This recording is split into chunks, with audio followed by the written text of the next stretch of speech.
রংটং এসছি আমরা, একটু ভিডিও করলাম। টয় ট্রেনের লাইন যাচ্ছে, এটা টয় ট্রেনের লাইন।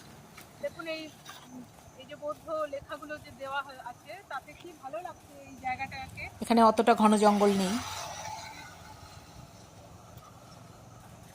পৃথিবী বদলে গেছে, যা দেখি নতুন লাগে।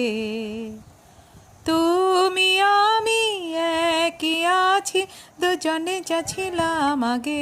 আমরা রংটং পৌঁছে গেছি। এখানে রাস্তার পাশেই সুন্দর ফুল ফুটেছে, ফুলগুলো খুব সুন্দর, একটু ভিডিও করলাম। এই গাছটাও খুব সুন্দর। এর মধ্যে কারা কারা রংটং গেছেন কমেন্টস করে জানাবেন। এখানকার যে অধিবাসী তাদের